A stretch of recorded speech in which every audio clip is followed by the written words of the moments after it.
Believest thou not that I am in the Father, and the Father in me? The words that I speak unto you, I speak not of myself, but the Father that dwelleth in me, he doeth the works.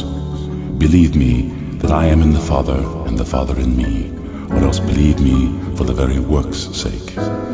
Verily, verily, I say unto you, he that believeth on me, the works that I do shall he do also, and greater works than these shall he do, because I go unto my Father. Let not your heart be troubled. Ye believe in God, believe also in me. In my Father's house are many mansions. If it were not so, I would have told you. I go to prepare a place for you. And if I go and prepare a place for you, I will come again and receive you unto myself, that where I am, there ye may be also. So at the end of this walk that we're going through, we're going to be lauded. We're going to be praised for our wisdom, for our tenacity that we showed. As a matter of fact, the new Acts of the Apostles is being written now. We're going to be talked about in the kingdom. We're going to be the celebrities in the kingdom. Us that are doing this work, man. Our children are going to be reading about us. Scriptures speak about the writings of the house of Israel. And he that overcometh and keepeth my works unto the end, to him will I give power over the nations, and he shall rule them with a rod of iron. As the vessels of a potter shall they be broken to shivers, even as I received of my Father. And I will give him the morning star. He that hath an ear, let him hear what the Spirit saith unto the churches.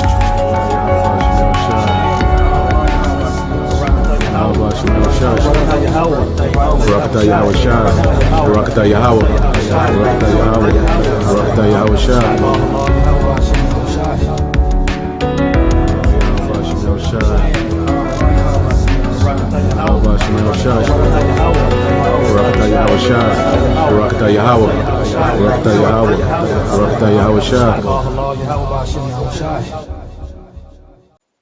Shalom. First and foremost, I'd like to give all praise to Yahawah, bahasham, yahawashi, bahasham, quadash.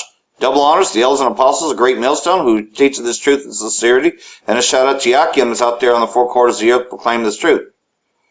Alright, I think I said it too fast. Double honors to the elders and apostles, a great millstone who taught us this truth, and a shout out to Yakim that's out there on the four quarters of the earth teaching this truth in sincerity. Barak atha yahawah, barak atha yahawashi, bahasham quadash, barak atham.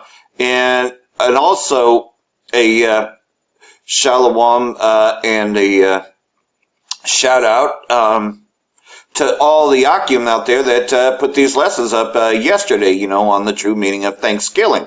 Because, of course, we being in this truth and all your so-called other family, the ones that you're born into are going to try to make you feel guilty because you won't celebrate it, I can remember one of the first times I broke away from that, and then they're like, you sure did miss a good meal, I don't know why, and it's just like, look, man, Thanksgiving, that Plymouth Rock story is a farce, and I'm glad the brothers went into dissolving that Plymouth Rock story. So what I did is, I'm like, even if the Plymouth Rock story turned out to be true, whether you believe it or not, you cannot undo the historical fact that the Indian Removal Act was still passed, whether the Plymouth Rock story, you believe it or not. It is recorded history about the Indian Removal Act. And it's the same goddamn devil that supposedly brought peace, but he brought war. Anyhow, this is re-uploaded by the Men of Valor 12, just giving a shout out to him. Not sure where to get this lesson. I would love to find this lesson, but either way, though, this is part of it. We talking about Esau, man. It's the story it ended. And it started back then when y'all was trying to put on the cross, man. Boom. Alright, so here we go. This is it. This is it. Revelation 18:7. It says, how much she hath glorified herself and lifted her, she received so much torment and sorrow, give her. That's right, so America, how much more have you glorified yourself? And y'all was just watching the, looking at show on the internet and all that.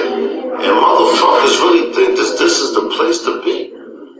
So all the shit that you did in the whole earth, Matter of fact, prime example, look at all the other countries that ever tried to side with America. You know. And here's what happened on Thanksgiving Day. Here's a curse, especially all those that want to take pictures and then re-upload them to Facebook and Instagram. Nope. There's a block there. Check this out. This happened yesterday, too. I remember another brother, I believe it is Valor 12, that actually put it up there. It was actually teaching out of his car about this whole Instagram and Facebook shutdown.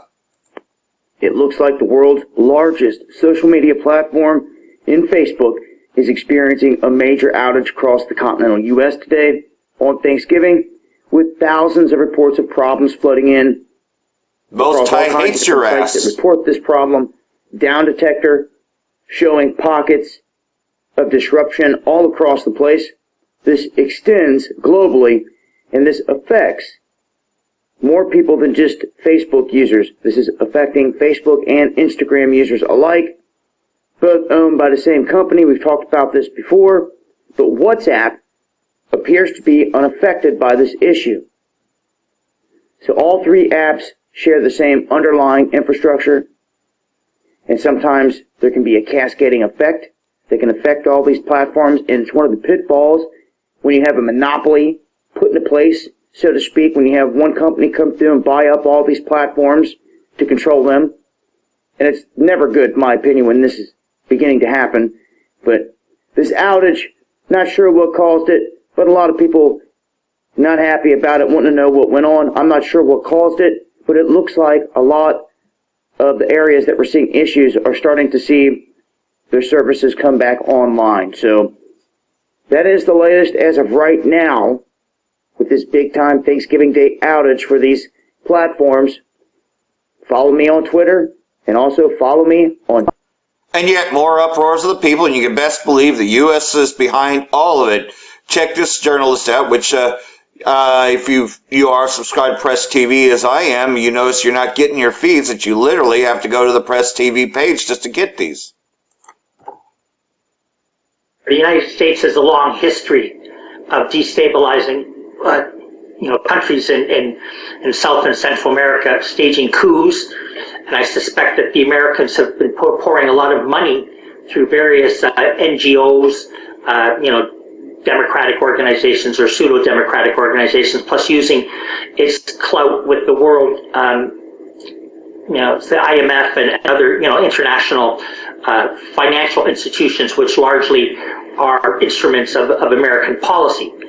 Whenever there's countries that have too much of a leftist policy that it affects the American multinational interests, they change their policy. Like Morales, he recognized the state of Palestine, and then when Israel attacked Gaza, he broke off relations. Now we have a lot of right-wing Christian Zionists and Christian Pentecostals that have overthrown the government, and Morales won the election.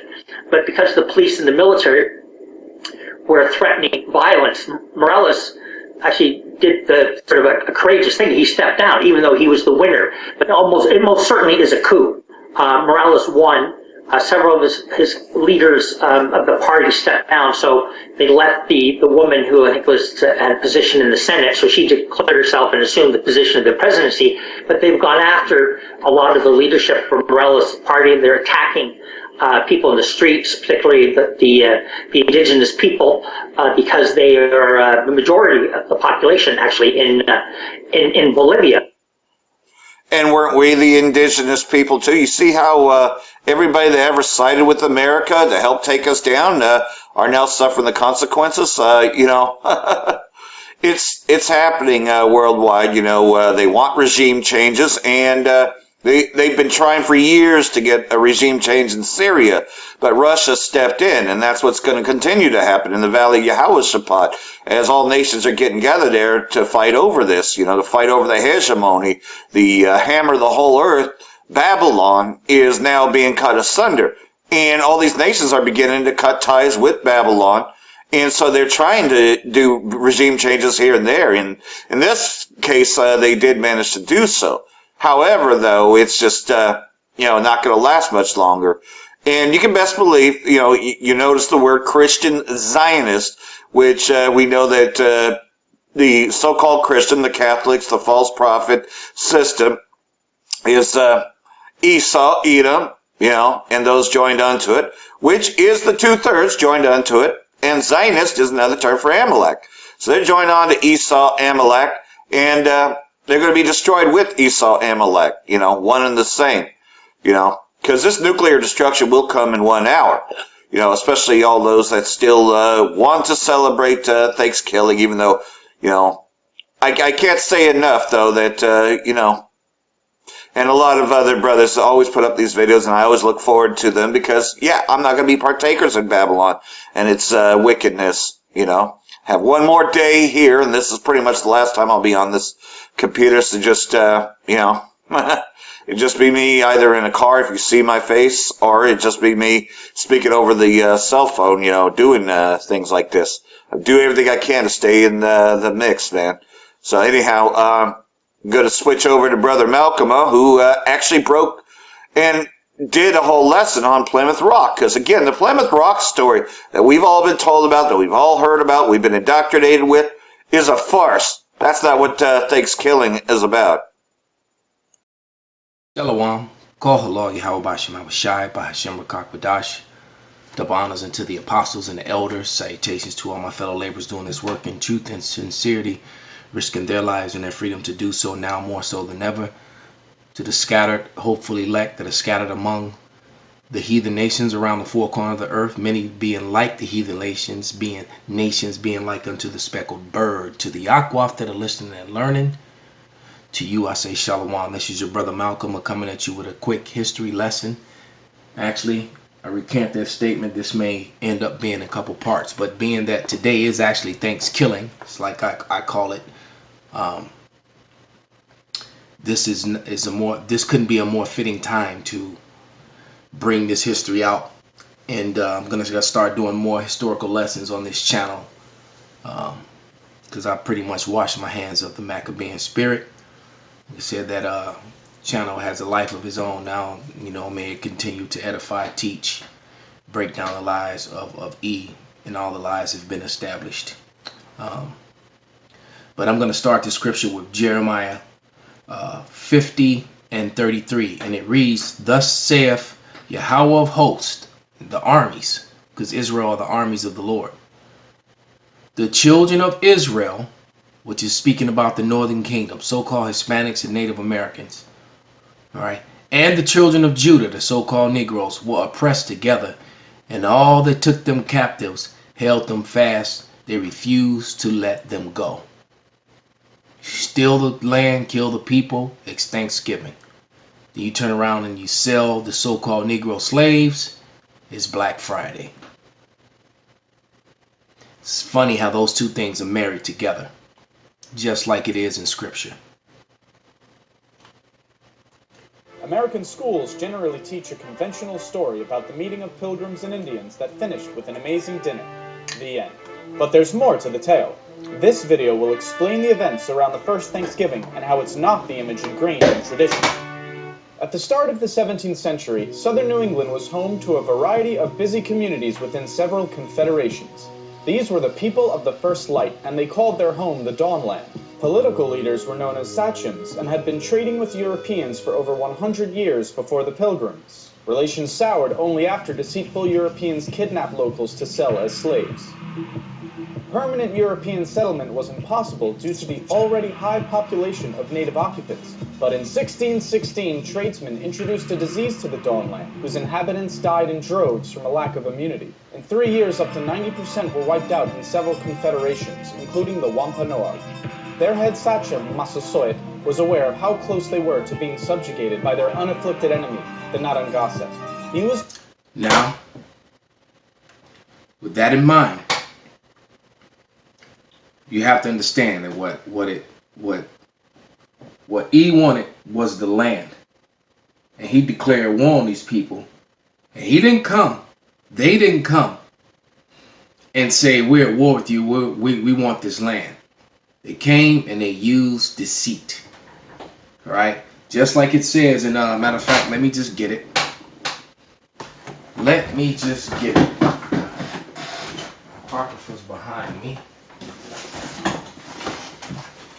Got a library of books right here behind me. And the Spirit is taking this in a direction that I wasn't even intending. And we're gonna need this book, Indian Slave Trade. Let's grab this off the shelf. All right. But let's go to Sirach 10 and 8. And it reads, because of unrighteous dealings, injuries, and riches got by deceit, the kingdom is translated from one people to another. See, wealth never goes away. It gets translated. And they translated the wealth and power of this land to themselves. All right. And what you have to understand is that the so-called Native Americans were taken into slavery. All right. And in some cases, they were even on the same ships with the so-called Negroes. All right. In this book, The Indian Slave Trade by Alan Gallay. All right. The Indian Slave Trade by Alan Gallay. On page 302. All right. I'll read it through the lens of the camera. All right. You see the scriptures that I wrote next to it. It says, it is impossible to determine how many Indians were shipped northward. New York and Pennsylvania's extant shipping returns do not begin until 1713. So that's when they start recording it. So that means they've been doing it for hundreds of years already. And Maryland did not include imports. We also run into the same problem of custom agents not reporting or reporting accurately the import of Indians. For instance, in 1715, the Royal Anne arrived in New York with a shipment of Indians and blacks. The number of blacks was recorded, but not the number of Indians. Why? Because E was creating that separation. All right, trying to keep them. He tried to bury the history of the so-called Native and Latino slave trade.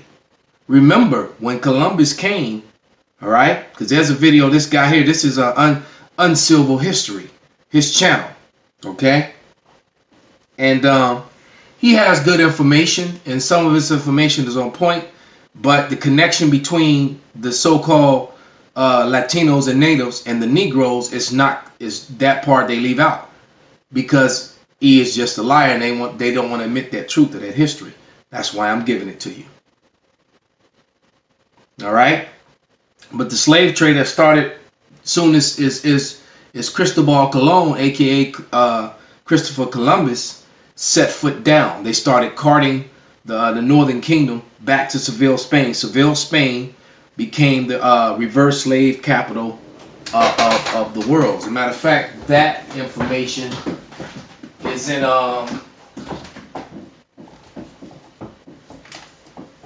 let's see, bear with me for a second. This was done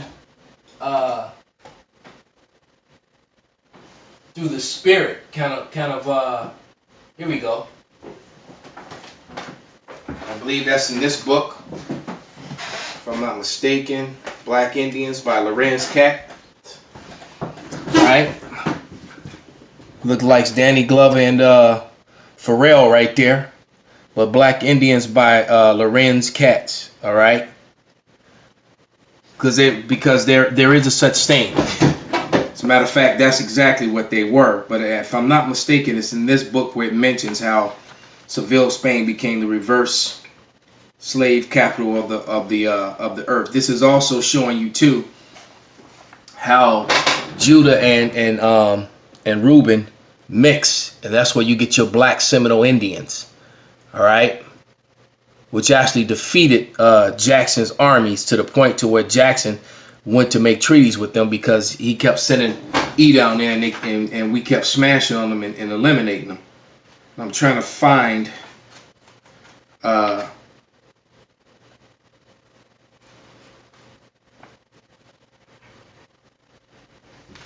if that's in this book or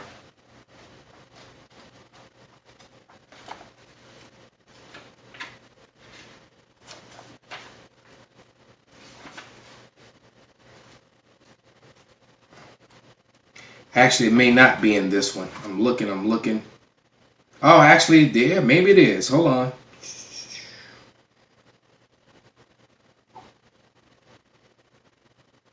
It is. I was on point. This is right. This is on page 26. We'll read it through the lens again. Page 26 of the Black Indians. It said it began with Columbus, just like it says there, right? Let's go to what I've underlined. Wait for it to focus. There we go. It says, Christopher Columbus, whose unique seamanship, courage had opened up the Americas to European penetration, also began the transatlantic slave trade. See Jeremiah 50 and 33. All right. He started shipping 10 arrow. He started by shipping 10 Arawak men and women to Seville, Spain. He wrote enthusiastically to King Ferdinand and Queen Isabella about the business possibilities from here. In the name of the blessed Trinity, which is not biblical, it's a lie, we can send all the slaves that can be sold. When he loaded 1,100 Taino men, women aboard 4 Spanish ships, crowding, and the stormy Atlantic crossing took a fearful toll. Only 300 survived, but Columbus and Spain had decided to continue the profitable slave trade from the Americas. Seville, Spain became the slave capital of Spain. See? All right. So that was a reverse slave trade going on. All right. That's just fact, man. You can't get around that. All right. And so when it tells you in Deuteronomy 28 and 68, it didn't say just Judah, like some of these people like to try to make that this a black thing. No, it isn't. This is an Israelite thing. And we all were dark brown people once upon a time, different shades of brown. All right.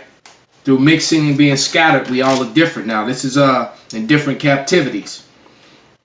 Judah being captive by those Hamite nations for the most part, and those dark Arab nations, and then the Northern Kingdom, we being captive by the Spaniards, the French, and all those other people. And also in the Holy Land, we live right next to Ammon and Moab.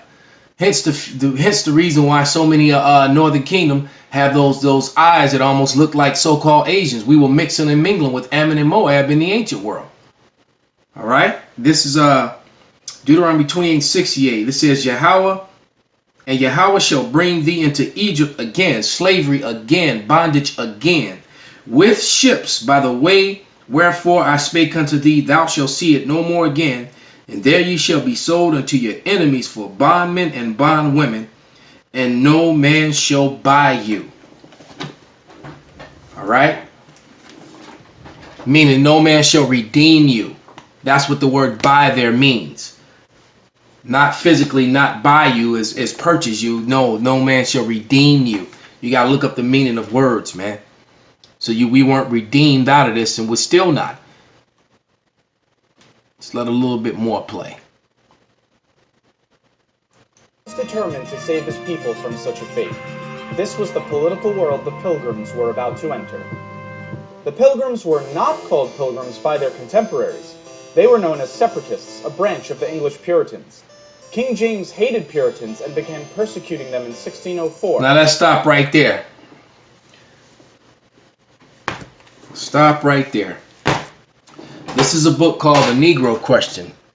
All right. You can almost see the likeness of that image to the actual image of King James, minus the darkest tones of flesh, and his son to the left, King Charles, who was also known as Black Boy. All right. That's King Charles the first, who was known as Black Boy. He was actually beheaded, right? King of the Scots. So there's a lot of history that E don't tell you or that he lies about. All right. Let's talk about something that happened to Charles, and then we'll go deeper into this history a little later. But it says, King. Matter of fact, I'm gonna read it through the camera, right out the book. All right. These are images of Charles. I actually have pictures of him, sculptures of him in my phone, where you can see the thickness of his lips and nose, and how you can still see the features on him and how they tried to chip them away. Everything is in place except his nose and lips. All right. It says Charles I of the Scots and England. All right. Image location, book Leviathan, author Thomas Hobbes, 1651. So there, straight out the book, it's from 1651.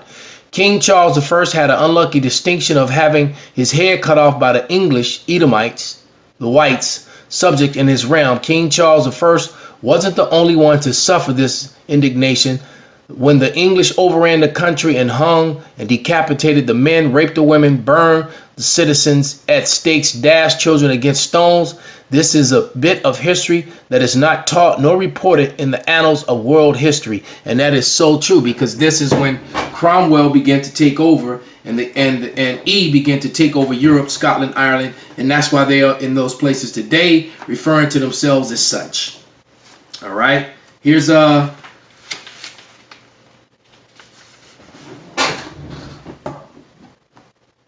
King Charles II, he was the one referred to as Black Boy Salakia. Said King Charles II, King of the Scots.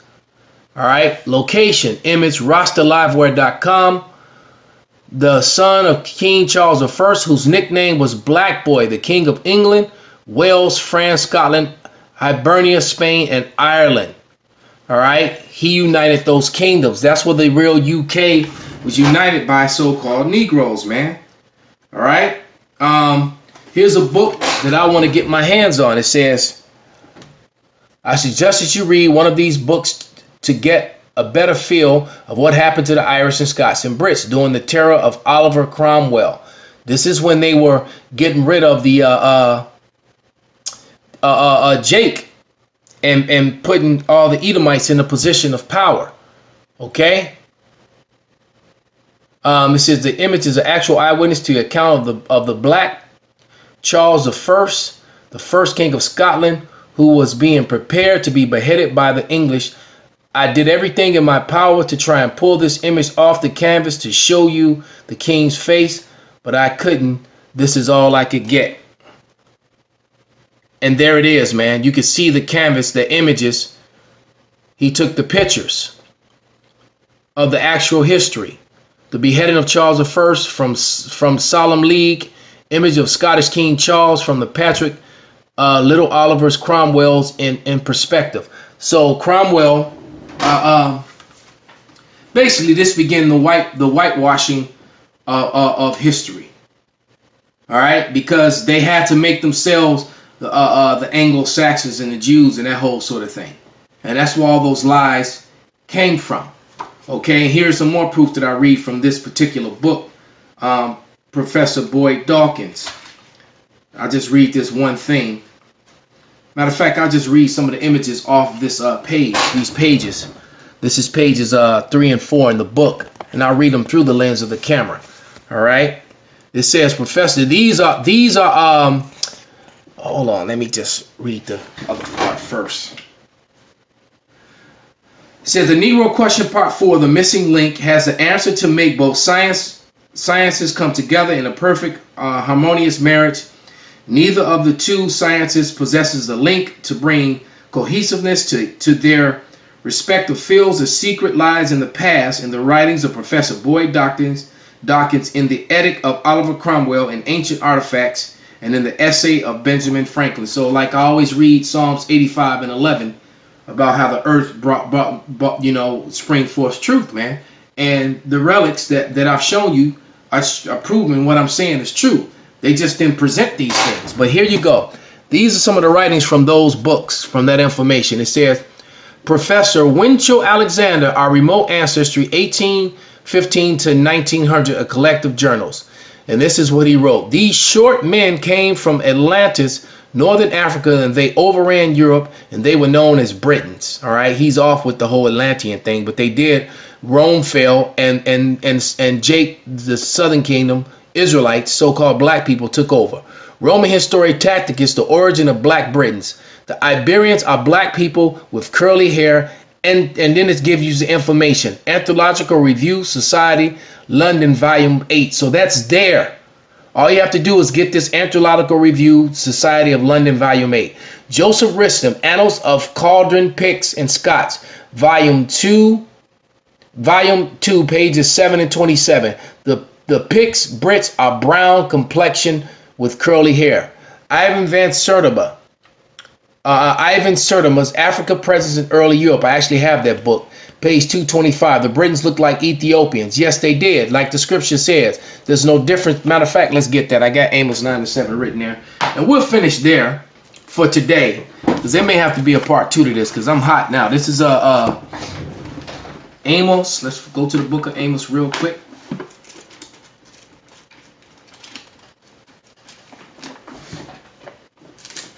9-7, and it says, "Are ye not as the children of Are you not as the children of Ethiopians unto me, O children of Israel? Saith Yahawah, have not I brought up Israel out of the land of Egypt, and Philistines and Captor and Syrians and Ker," making a comparison. All right, because we were brown in complexion, we were like unto them, but different, a lot more attractive, quite frankly. All right, but similar in appearance as far as the dark chocolate brown of members of our families. All right, different shades of brown, from a dark brown to a light brown, man. All right, to a tan, almost a tan color, what people refer to as yellow or red bone. All right. So with that, I hope this was edifying. Call hello, yahawah, bahasham, quadash, wa abba. 2 Corinthians chapter 2, verse 11. Lest Satan should get an advantage of us, for we are not ignorant of his devices. Barak atha yahawah, barak atha yahawashi, bahasham, quadash. Double honor to our apostles and elders, great millstone. Peace and blessing to the elect of Israel. Shalom. This is going to be a slight commentary and response to the new series on Amazon called The Feed. Now, there's a trailer on YouTube that you could watch, and I advise brothers to watch the actual series as well if they have Amazon Prime. Okay, if you have Prime Video, you can watch this on there. It's a new series that came out November 22nd, 2019, and The Feed is basically about the chip. They show you that everyone in the future in this series have the chip. They have the mark of the beast in the forehead because everyone is interconnected.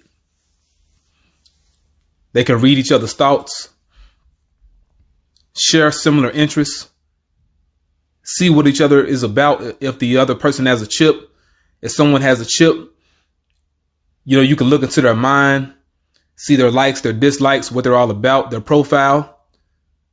Similar to different online websites, different social media outlets. So we're here in the end. This the end. There's so much predictive programming concerning this chip.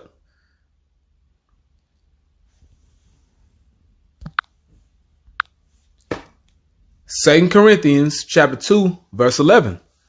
Lest Satan should get an advantage of us, for we are not ignorant of his devices. Because that RFID chip, also known as the NFC chip, and that's dealing with the hands. But as far as the neural implant, which is what you see in this series, it's a part of Satan's devices. It's a part of this new world order agenda that's being set up. Esau wants everyone microchipped, whether in your hands, in either hand, or in your forehead, which once again, that neural implant, that brain chip, they want that. Now, I'm not going to play this trailer because I'll get hit with copyright. So you can watch this on your own and it's going to speak for itself.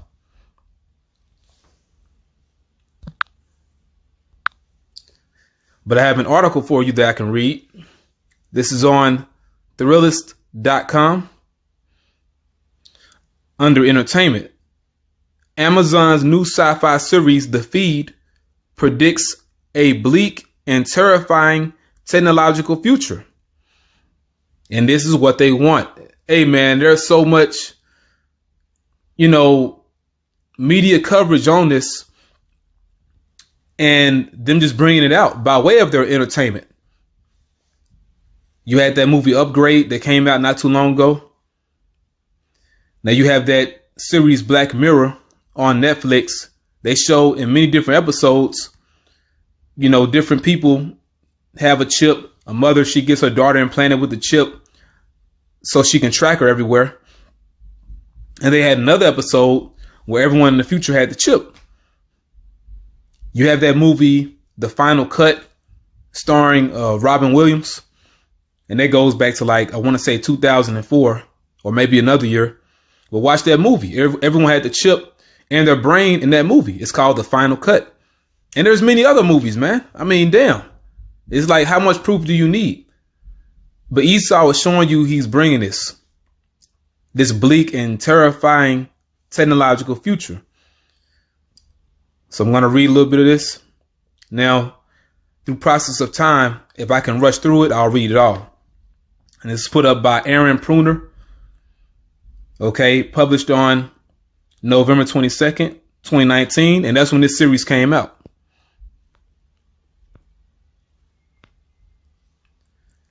In the not so distant future. Hey, so Esau, he's bringing it fast, man. Okay. They're telling you it's going to happen in our lifetime, basically. It's not a matter of if, but when. They're going to do it. In the not so distant future, a simple bit of tech will change humanity as we know it. The Feed, a tiny implant that allows anyone to connect their brain to a neural network of content where every conversation, noteworthy event, and inconsequential memory can be shared. Everyone's connected by that chip. This is the gist behind Amazon's new original sci-fi series titled The Feed, based on the book by Nick Clark Window, the tale explored in the series, which premieres on the streaming platform on Friday, November 22nd. The instantaneous nature of this type of social media on steroids and how a simple little device can impact society in both positive and negative ways. Now, Esau, he always wants to speak about the benefits of having this chip. But, hey, man, even in that series, which is on YouTube, it's a Warner Brothers series, and it's titled H+. H+, you can type in H+ web series. It'll pop up on YouTube. Everyone in the future, in that little mini series, they had the chip. And it's basically, the same storyline as The Feed. When Esau, he shows you that the chip can be hacked. Okay. It has glitches. This is not perfect technology. And it's the mark of the beast. Now reading on. And as you might expect, there is a fair share of terror that comes with it. Guy Burnett and Nina Toussaint White star in the program as married couple Tom and Kate Hatfield with a new baby to care for. And they show you in this series, they even got the baby chipped. They're not only just getting the hang of this parenting thing, they find themselves stuck at the center of a controversy that finds some users driven to madness by the implant. Yeah, man. So people are going to take this chip and they're going to go crazy because Esau, the shadow government, they can control your thoughts, manipulate your thought patterns, and, make you go left, make you go right. They can electronically induce hallucinations into your mind. They can do all type of things with that chip. As luck would have it, Tom's father, Lawrence, played by the incomparable David Thewlis, is the Mark Zuckerberg of this story. which Mark Zuckerberg, he agrees with everyone being chipped. He's on that agenda, man. He's in line with Elon Musk. He's the one who invented the feed. And Tom's mother, Meredith, played by Game of Thrones Michelle Fairley, oversees the company day-to-day operations as CEO.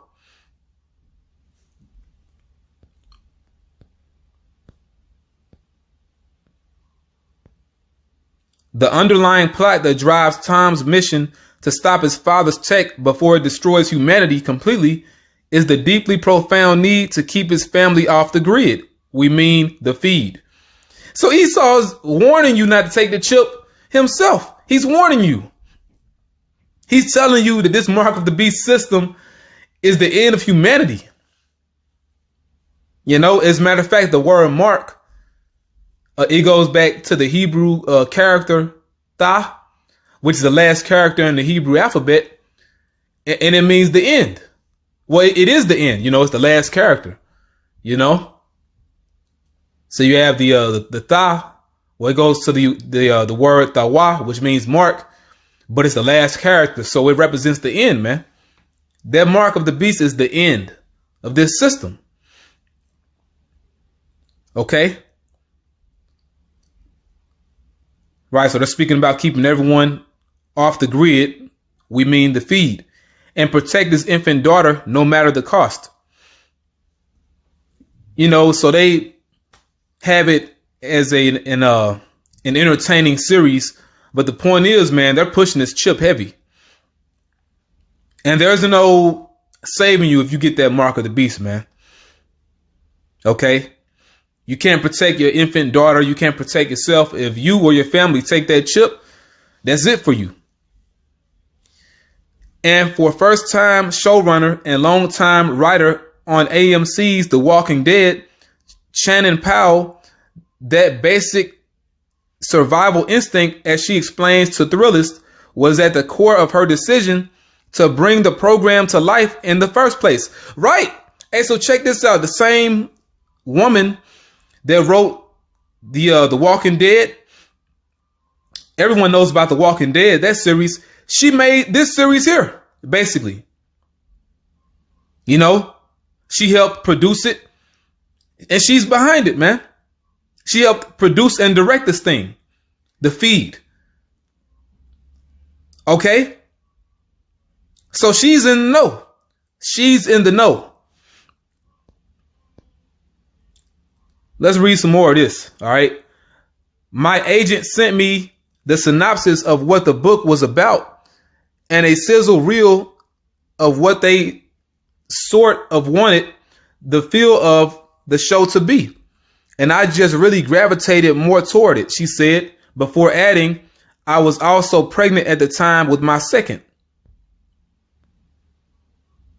Becoming a parent can be a wake-up call for many to both the wonders and tragedies of the world around us, and for Powell, who had lived in a different sort of fictional TV dystopia for some time. The pending birth of her second child supplied her with a fair share of discomfort and anxiety, and some unique insight into the story Window's book was telling. And you better believe a lot of people gonna get their babies chipped, all right? Infant babies, you know, newborns, toddlers. Okay, people are going to get their children chipped. You better believe it. You'll see. When I went in to pitch my ideas for this, I brought up Rosemary's Baby, she continues. Some women think pregnancy is wonderful and beautiful, but I felt very much sort of like a pod person carrying this weird alien thing inside of me. Hey, that's the spirit of an Edomite, man. You know? Suddenly, your body is not your own. It's actually two bodies, which is so creepy. Right, man. So, hey, man, Esau was left field, but, you know, they're comparing, you know, childbirth and, you know, this woman, she has so many things intermingled. The fact that she wrote The Walking Dead and she helped produce this new series on Amazon. You know, basically, man, it's a lot of things interwoven into this series. So they want to make it as as real life as they can, you know, because scriptures speak about how Esau, he's going to cause everyone, he's going to mandate everyone, every man, woman, and child to take this thing. Okay. So there are a lot of elements in this series, but hey, this series, you have the one saying art imitates life. This is taken from real life. Okay. So let me read some more. There are just so many elements of it that you can't control and are so confusing. And to top it all off, once the child arrives, you love it inexplicably more than anything in the entire world. And all you want to do is protect it. The world suddenly feels like this huge chaotic place where you can't control everything and anything could hurt your child at any given turn. So, not to speak ill of motherhood, but I find it very anxiety inducing, and the feed was sort of a way to funnel those anxieties into something.